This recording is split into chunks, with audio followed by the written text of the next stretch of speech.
Vamos a comenzar el estudio de la segunda parte de la materia, que es la que corresponde a geometría analítica. Como ya hemos comentado varias veces, álgebra y geometría analítica es en realidad una materia que resulta de la conjunción de dos materias distintas, o que en la mayoría de los casos se da como dos materias distintas, que son por un lado el álgebra lineal, que es lo que hemos estado estudiando hasta este momento, y por el otro lado la geometría analítica. Entonces aquí lo que vamos a comenzar para estudiar la geometría analítica es estudiar lo que se llama la geometría cartesiana, que básicamente consiste en estudiar todos los objetos y sus características, objetos que se pueden presentar en lo que se llama un espacio afín. Entonces, evidentemente, para poder hacer ese estudio tendremos que comenzar por establecer qué es un espacio afín. Para eso vamos a tomar el siguiente ejemplo. Pensemos, por ejemplo, en un espacio vectorial, es decir, lo que ustedes ya conocen que estuvimos estudiando hasta el momento. B, un espacio vectorial. Supongamos, para facilitar la comprensión, que el espacio vectorial en cuestión es R3. Entonces, en general, cuando uno toma un vector de R3, no sé, digamos, por ejemplo, un vector W que sea 2, menos 2 y 3, por poner algo, uno en general cuando ve ese vector, uno tiende a pensar automáticamente en la siguiente situación. Es decir, si utilizamos el sistema de referencia utilizado comúnmente, hagamos así y hagamos así. Entonces, si uno comúnmente utiliza el sistema utilizado en los libros, esto sería X, esto sería Y y esto sería Z. Entonces, cuando uno piensa en 2 menos 2, 3, uno en realidad en lo que está pensando es esto, serían 2 unidades en X, a partir de allí 2 en Y y a partir de allí 3 en Z. Entonces, en realidad, esto que me queda aquí, vamos a hacerlo más prolijo. Entonces, en realidad, este vector que une, donde terminé con el comienzo, representaría el vector W, que sería en este caso, vamos a escribirlo para que quede claro que es lo mismo, que sería en este caso el 2 menos 2, 3. Entonces, en general, cuando uno en el espacio vectorial R3 piensa en esto, uno automáticamente tiende a dibujarse mentalmente esta situación. Pero en realidad, eso está conceptualmente equivocado. Porque cuando uno está trabajando en un espacio vectorial, las componentes de un vector aprendimos que en realidad eran los coeficientes de la combinación lineal en una determinada base, o sea, eran el alfa, el beta y el gamma, para que cuando yo los multiplico por los vectores de una determinada base me dé el W, ¿sí? Bueno, estrictamente este sería gamma, este sería beta y este sería alfa.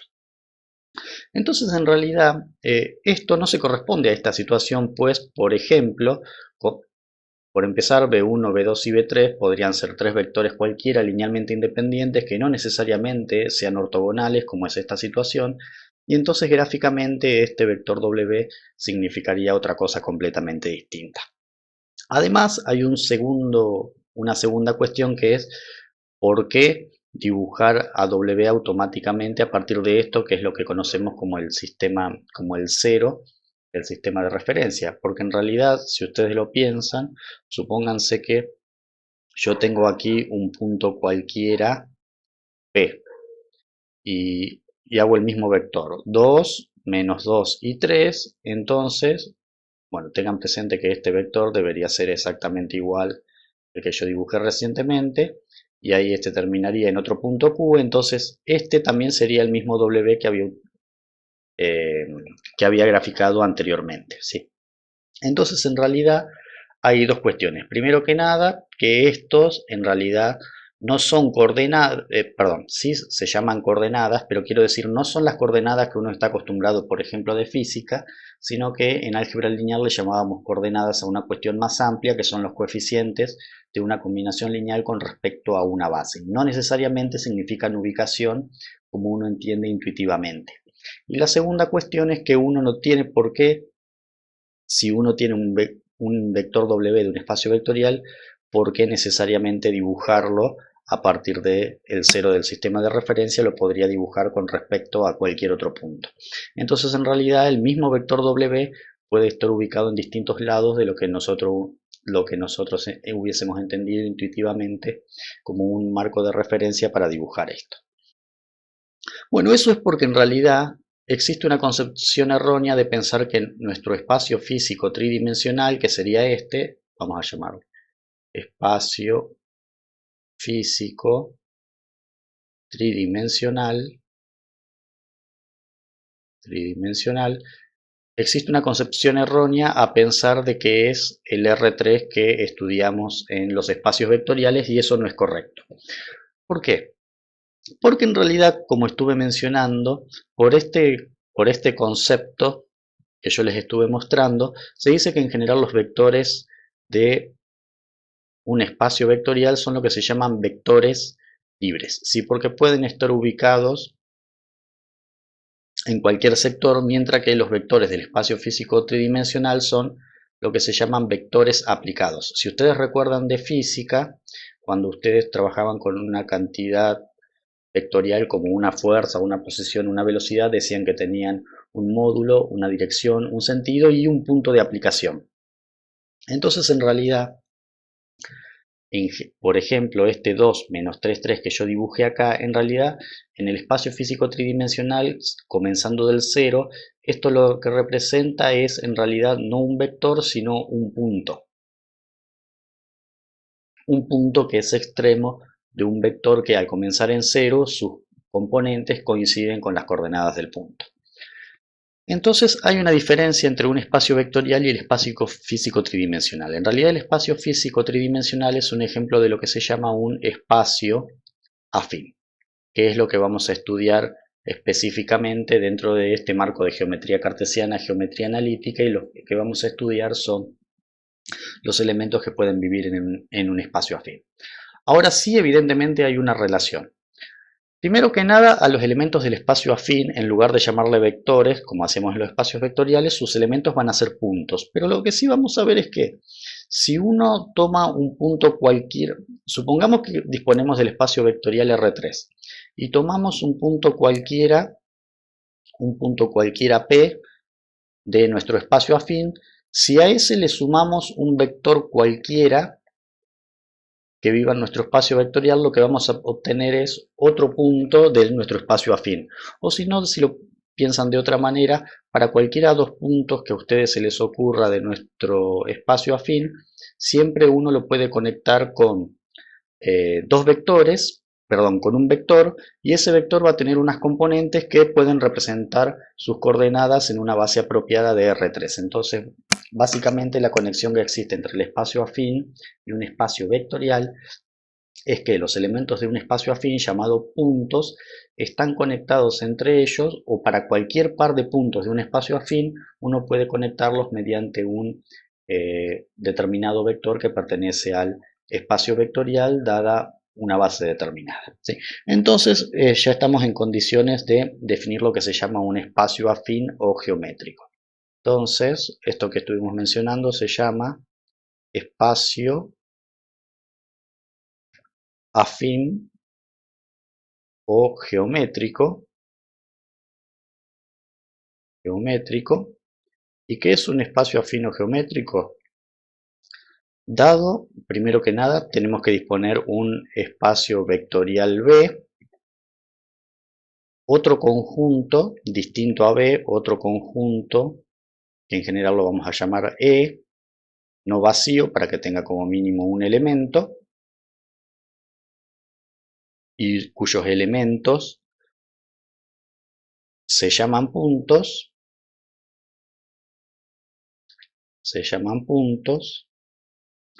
recibe el nombre de espacio afín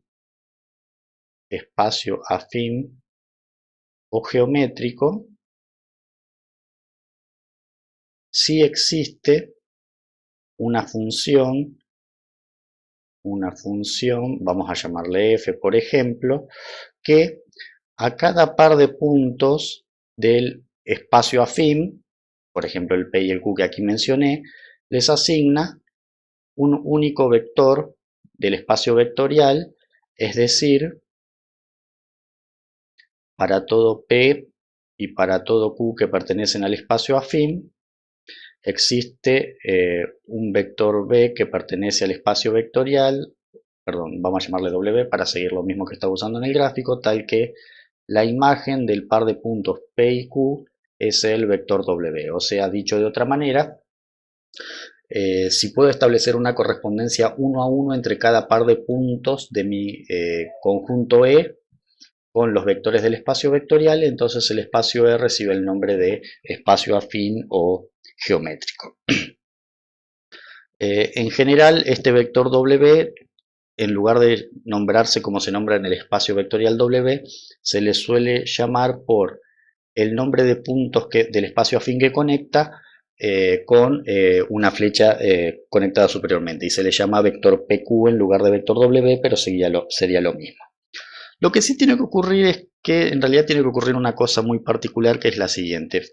Recuerden la primera vez que yo dibujé W, de acuerdo a la intuición, yo lo que hice fue, como quería hacer 2 menos 2, 3, hice primero 2 hacia adelante, que sería lo que correspondía a X, luego hice 2 hacia la izquierda, que sería el menos 2 que corresponde a Y, es decir, hice 2, luego menos 2 y luego 3. Entonces en realidad puedo pensar este vector que está en negro como eh, la resultante de hacer consecutivamente el agregado de estos tres vectores, específicamente si recuerdan quizás de la escuela anteriormente, esto es lo que se llamaba la regla de la poligonal o del paralelogramo. Entonces, para que en realidad el espacio sea verdaderamente afín, esta asignación que uno hace, o sea, porque si no yo podría agarrar cualquier par de puntos y asignarle cualquier vector absolutamente, siempre y cuando sea uno distinto para cada, perdón, siempre y cuando a cada par de puntos le asigne un único vector, pero para que esta intuición funcione se tienen que cumplir dos condiciones. La primera de ellas es que para todos puntos P, Q y R que pertenecen al espacio afín,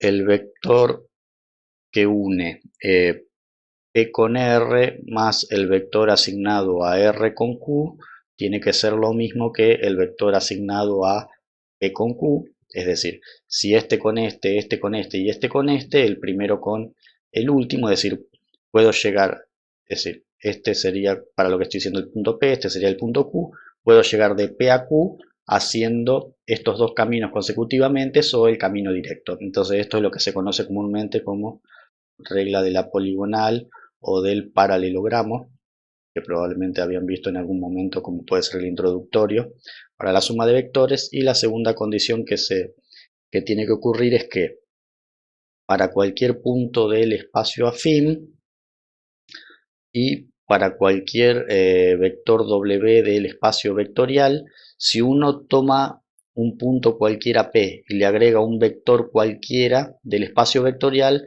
lo que va a obtener tiene que ser otro punto del espacio afín. Entonces, uno lo que puede decir es que para cualquier punto que tome del espacio vectorial y para cualquier vector, perdón, para cualquier punto del espacio afín y para cualquier vector del espacio vectorial, siempre va a existir otro punto del espacio afín que va a ser básicamente el extremo del vector, es decir, tal que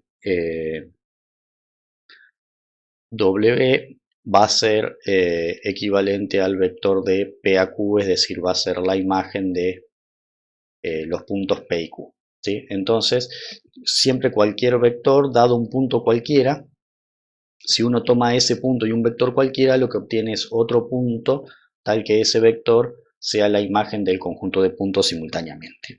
Particularmente, cuando uno tiene esta notación PQ, P y Q se llaman,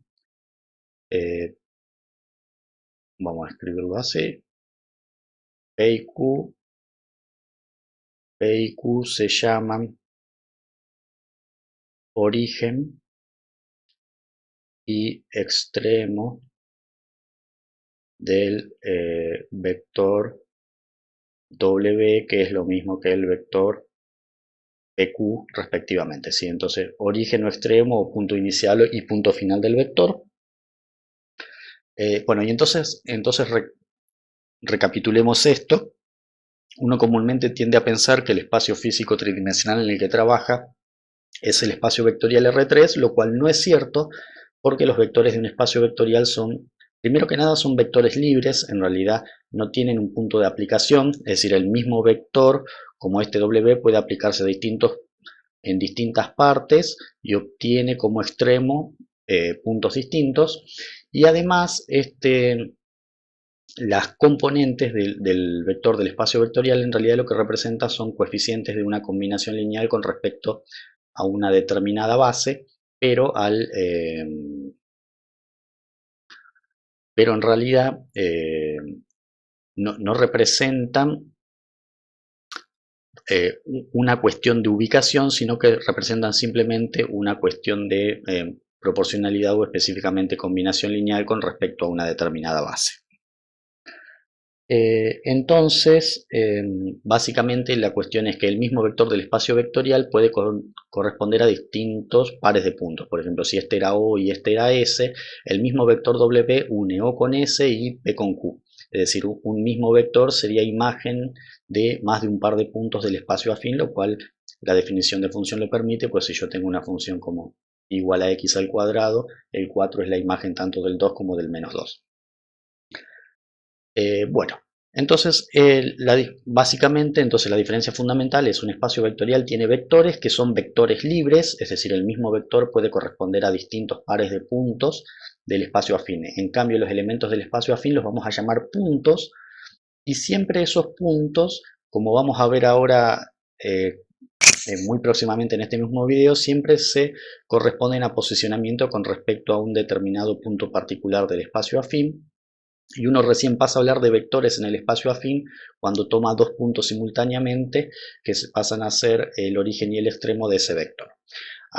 Una cosa que sí quiero agregar antes de pasar a lo siguiente es que si B, el espacio vectorial asociado a E tiene un producto interior, luego el espacio afín E se suele llamar espacio euclídeo. Entonces, ¿qué es un espacio euclídeo? Es un espacio euclídeo. Entonces, ¿qué es un espacio euclídeo? Es un espacio afín donde el espacio vectorial asociado, de donde saco los vectores que me conectan los pares de puntos, tiene a su vez definido un producto interno o interior. Particularmente este producto interno o interior en el mundo de la geometría cartesiana suele llamarse más comúnmente como producto escalar, pero producto escalar es el nombre que se le da en esta rama de la materia a lo que ya conocemos como producto interior o interno. Una cosa que sí ya podemos ir marcando desde ahora es que cuando el espacio es euclídeo, al tener definido un producto escalar o interior, podemos hablar de distancias entre puntos de un espacio afín. Entonces, particularmente la distancia entre los puntos P y Q va a ser la norma del vector PQ que los une, pero como este vector PQ es un vector del espacio vectorial asociado, entonces se le puede aplicar el producto interior y esto va a ser la norma de este vector, o sea que esto va a ser la raíz cuadrada del producto interior de PQ con PQ, que esto es lo que ya aprendimos a calcular en espacios vectoriales. Definida de esta manera, la distancia respecta a las condiciones que uno espera, que es que, primero que nada, si los puntos son distintos, la distancia es positiva, la distancia de P a Q es la misma que la distancia de Q a P, y también dos propiedades que mencionamos en producto interior con respecto a distancia, que es que la distancia respeta la desigualdad triangular y la desigualdad de Cauchy-Schwarz. Bueno, entonces dijimos que una de las diferencias fundamentales entre los puntos del espacio afín y los vectores del espacio vectorial es que los puntos del espacio afín no eran libres, sino que estaban siempre con respecto a un determinado punto particular del espacio afín. Entonces lo que vamos a definir ahora es lo que se llama un sistema de referencias o coordenadas cartesianas. Entonces, primero que nada, vamos a decir que de ahora en más sea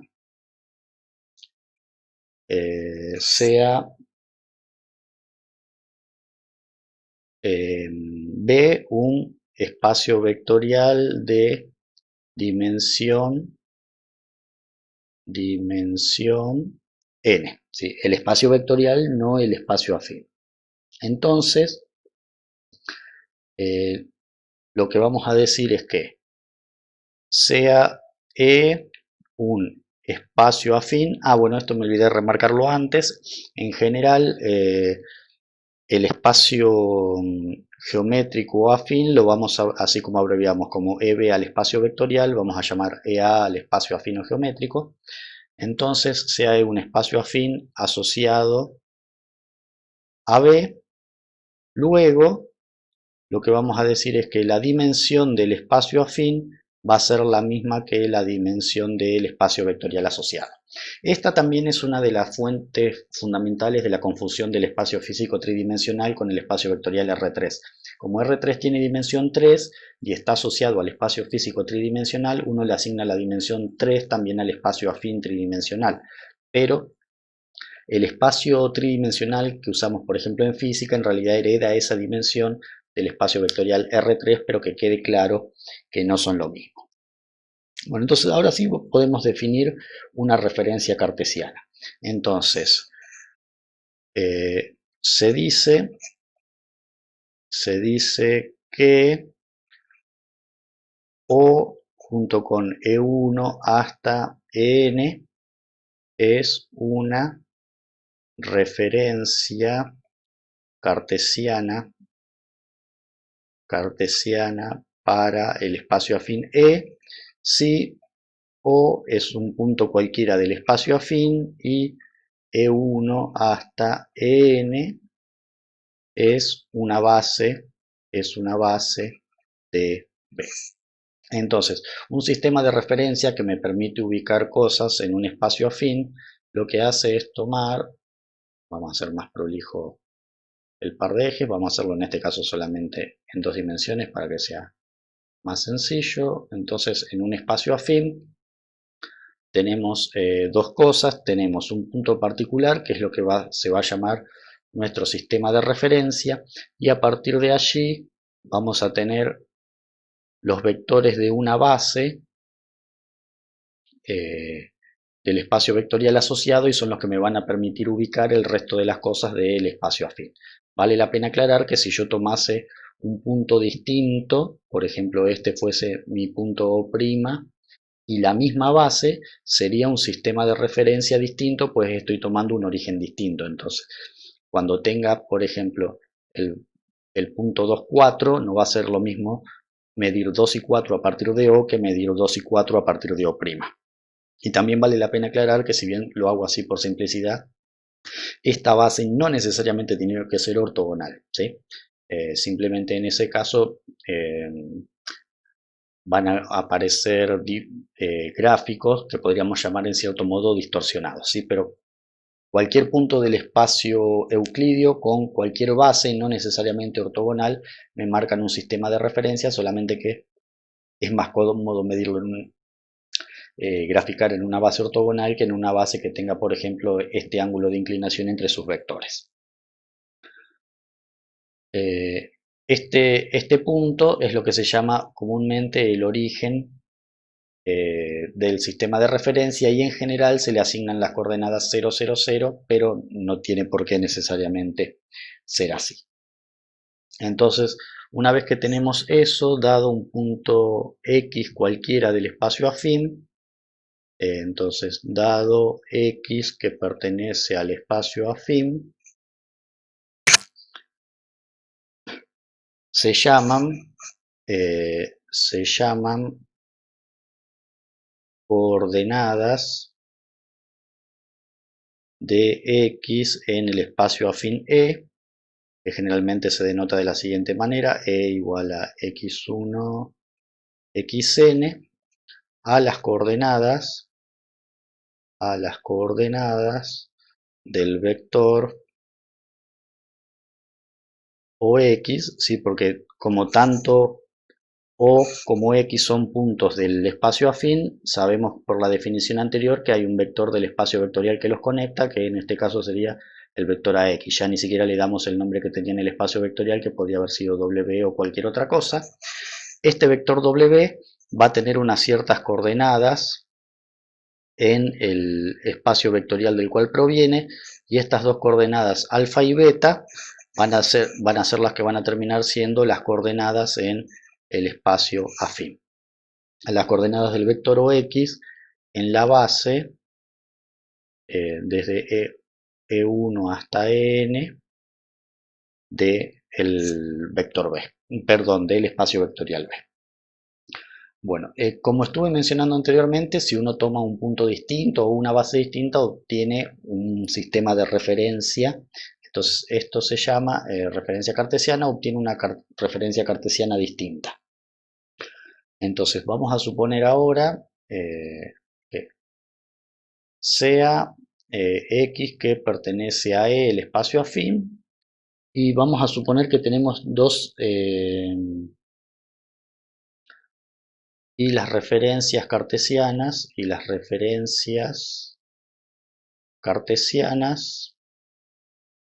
una que sea O con la base E1 hasta EN, y la otra que sea un punto distinto O' y la base distinta de 1' hasta EN'. Si X son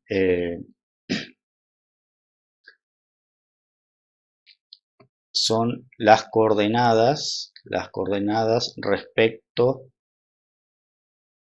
a O, y X' respecto a O', ¿sí? Porque imagínense el mismo punto medido con respecto a dos referencias cartesianas distintas.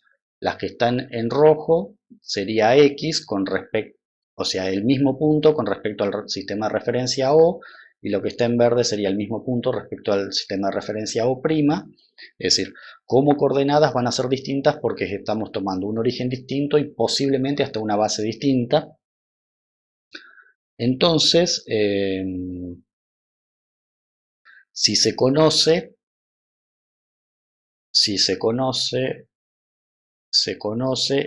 el vector que conecta ambos sistemas de coordenadas, es decir, si uno conoce particularmente este que está aquí, el que me conecta O con O', este que está en amarillo, O con O', si se conoce O', es decir, la ubicación del sistema O' con respecto al sistema O en la base de E1 hasta EN, sí, porque estamos ubicando el sistema O', perdón, estos son llaves, el sistema O' con respecto al sistema O. Y como no pierdan de vista que de 1 hasta n y de 1' hasta n son, por lo que definimos anteriormente, son bases de B, y Q es la matriz de cambio de base de O' a O en el espacio vectorial B.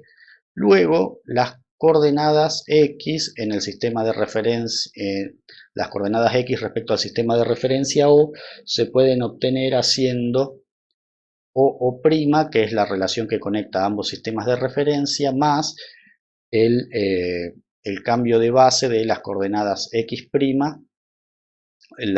pasándolas a la nueva base O, ¿sí? Entonces, para poder representar con respecto al sistema de referencia O, necesitamos las combinaciones lineales respecto a esta base y ubicar el punto O. Entonces, como nosotros conocíamos el punto O' y las coordenadas respecto a esta base, por medio de la matriz de cambio de base, esto me da como resultado las coordenadas del vector OX, que son las coordenadas del punto X en el sistema de referencia O, pues hicimos mediante la matriz Q el cambio de base, y si a eso le sumamos la ubicación del sistema nuevo, que sería el sistema O con respecto al sistema viejo, que sería O', entonces esto me da las coordenadas en el sistema nuevo de referencia. Es decir, si las coordenadas en verde las cambiamos de base con la matriz de cambio de base y a su vez, le sumamos, que más bien en este caso sería tipo una resta por cómo están ubicados los vectores, entonces lo que obtenemos es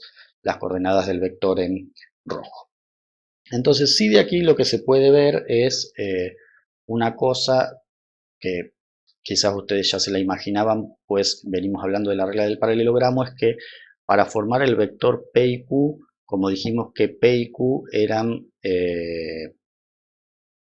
el origen y el extremo del vector, si P tiene coordenadas desde P1 hasta Pn y Q tiene coordenadas desde Q1 hasta Qn, entonces para obtener las componentes del vector PQ, si ambos están medidos con respecto al mismo sistema de referencia, lo que uno hace es 1 menos P1, Qn menos Pn, es decir, se restan las componentes respectivas del punto final menos el punto inicial. Y por último, para ir redondeando este video, particularmente si esta base es ortonormal, ¿sí? Porque recuerden que esa es una base del espacio vectorial. Si es ortonormal, es decir, E1, E2, En son versores y son todos ortogonales entre sí, la referencia cartesiana recibe el nombre de referencia rectangular. ¿Sí? Particularmente se llama rectangular si tomamos un punto cualquiera del espacio afín y lo asociamos a una base ortonormal del espacio vectorial. Bueno, una serie de comentarios pequeños para cerrar el video. Primero que nada, con respecto a la dimensión, si la dimensión del espacio vectorial, que es igual a la dimensión del espacio afín, es igual a 1, ese espacio muy popular se suele llamar E1 y se llama recta afín, ¿sí? Que es la primera recta numérica que uno ve en la escuela. Si la dimensión de B, que es igual a la dimensión del espacio afín, es 2, vamos a obtener un espacio afín que generalmente vamos a llamar E2 y recibe el nombre de plano afín o plano bidimensional, que es el que se utiliza por ejemplo en análisis 1. Y por ejemplo, si la dimensión de B es igual a la dimensión de E y es igual a 3, lo que uno obtiene es un espacio que vamos a llamar E3, es decir, este que yo hice originalmente. Si este es R3, este de aquí va a ser E3 y recibe el nombre de espacio afín tridimensional, y este sí es el que uno asocia tridimensional con nuestro mundo físico de 3 dimensiones. Bueno, para cerrar estos dos comentarios, un primer comentario importante es que uno puede tener un grupo de vectores que sea linealmente independiente en el espacio vectorial, pero depende del sistema de referencia que elija, puede ser que cuando uno pasa de vectores a puntos dejen de ser linealmente independientes, pues eso depende de qué uno haya elegido como origen de coordenadas. Entonces, en realidad, cuando uno quiere analizar dependencia e independencia lineal de puntos en lugar de vectores, tiene que usar un concepto levemente distinto, que no vamos a ver en realidad en la materia, que se llama independencia afín. Se trabaja también a partir de rango y dimensión, pero no es exactamente el mismo concepto que dependencia e independencia lineal. Y segundo, a partir de ahora vamos a estudiar lo que se llaman los problemas de espacios afines, que son dos grandes grupos de problemas. Los primeros, los que se llaman problemas de carácter geométrico, que tienen que ver con incidencia, intersección, paralelismo de las cosas que pueden vivir en un espacio afín, y eso lo vamos a estudiar a partir de las propiedades de linealidad del espacio vectorial. Y luego lo que se llaman los problemas geométricos del tipo métrico, que tienen que ver con distancias, ángulos, áreas y volúmenes, que los vamos a estudiar a partir del producto interno, pues vamos a trabajar con el espacio euclídeo afín tridimensional, es decir, que viene ocupado con un producto interior. Comenzaremos a ampliar a definir cosas. No nos faltan muchas cosas para poder hacer eso. Vamos a definir lo poquito que nos falta, que van a ser básicamente dos nuevos productos de vectores, en el próximo video.